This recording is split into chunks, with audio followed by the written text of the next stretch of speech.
Now, there's no doubt about it that what Jon and Dave are really doing for the Star Wars franchise is really lending a lot of credit to George Lucas and really reviving a lot of his stories, a lot of his visions from, of course, the 1990s and all the things that he approved when it came to the Legends content that we all got to see in the books, the comics, and even some of the video games back in the day, and how a lot of those stories are going to be transferred over into the new timeline for the franchise.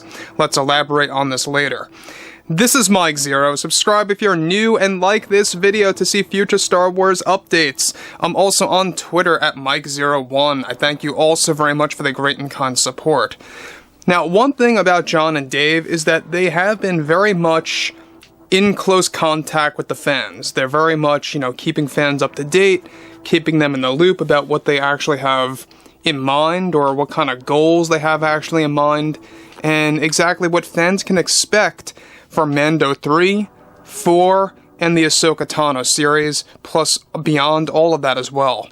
Now, one thing about Jon and Dave too is that what they are about to unveil at Star Wars Celebration is not only the extension of the roadmap of the franchise. We already have another series in the works, Ghost Track 17. That's the code name of one of the upcoming shows, by the way.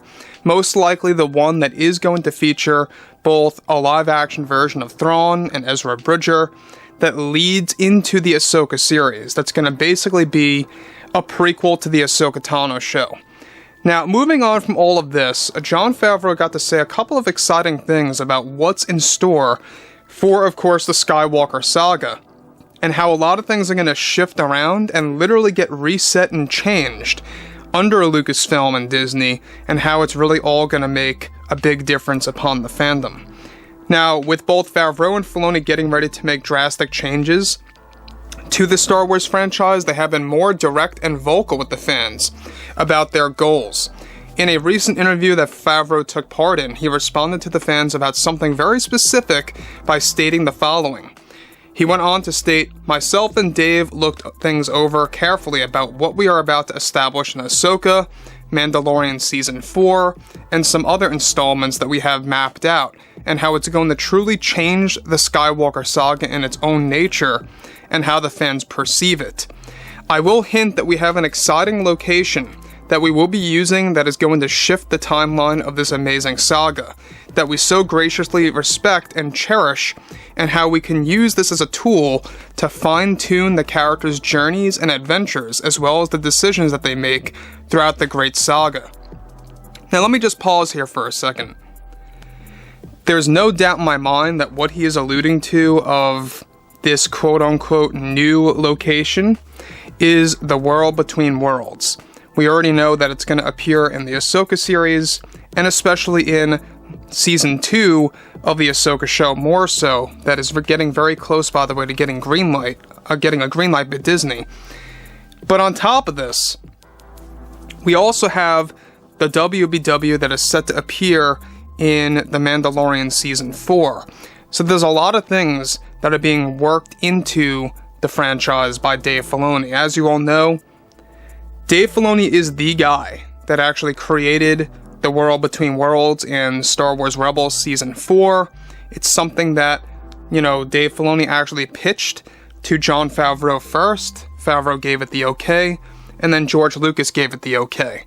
And the fact that George really gave everything a green light on using the WBW to shift around the Skywalker Saga, it goes to tell you a lot of things, that they really do want to make way or clear way for really retelling the entire timeline of the franchise when it comes to characters like Luke and his journey and his adventure, as Jon Favreau likes to put it like that. However, beyond all of this, alright, what's really exciting about this too is how Mando Season 4 and Ahsoka are going to work hand in hand. So basically they're going to have big connections to each other. They're not going to have a disconnection. It is going to be very well connected storyline-wise, and exactly how everything is going to be retold. Now, with that being said too, Jon Favreau went on to elaborate further. So let's dive into that right now. So, He goes on to say, as writers and directors, we found ourselves hitting a brick wall with how we could change the fan-favorite characters' lives to better suit our vision based on Legends stories that we want to tell in detail with all the upcoming series that we have in development. We are thankful we found a way to retell the timeline by inserting all these great Legends-inspired stories to tell new tales to the audience and to the long-supporting fans of the franchise. We are also proud to say that George gave us immediate approval of the great things that we have in store to reframe this timeline.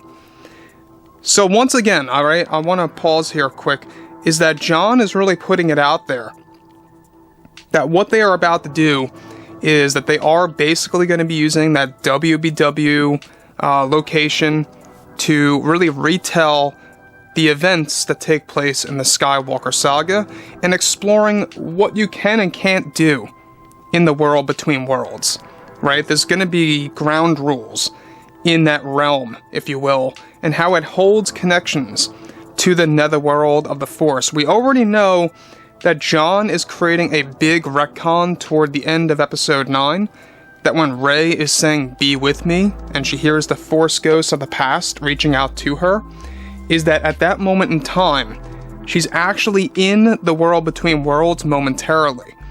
That's why it turns to blank space with stars in the background. John is creating a retcon that that's exactly where she went for a brief moment. Hence, the world between worlds holds connections to the netherworld, which, by the way, the canon name for the netherworld is going to be called the Astral Plane by John and Dave, so wherever the Force ghosts go, or wherever they really come from, it's going to be called the Astral Plane. And this is, by the way, the location in which Luke actually learned the Force projection technique. That's also going to become canon next year in a lot of upcoming canon and lore material. So overall, I think that what John is also really trying to make clear here too is that he's been very upset with Kathleen Kennedy's direction of the franchise, right? With everything that happened in the sequels and how Luke was treated and how just the fans reacted, he even admitted a couple months back that this is why he signed on for Star Wars in the first place. It was all rooted to how Luke could have had so much more potential in Episode 8, and that's exactly why he wanted to bring Luke back in Mando Season 2. And we got what we long wanted, right? We always wanted to see Luke in his prime doing great things like that, just for even 2 minutes. And we got just that, all thanks to John and Dave. And I think that's exactly why John and Dave deserved the respect from the fans, is because he did the unthinkable. You know, back in 2020, we got Luke in his prime just 1 year after the events of when Episode 9 released. We got Luke taking down Dark Troopers in that hallway. So anyways, let me know what you guys have to say about all this below in the comments, and if you guys did enjoy the content for today, make sure to drop a thumbs up on this video to support the channel. I thank you all so very much for the kind support, and I'll catch you guys next time.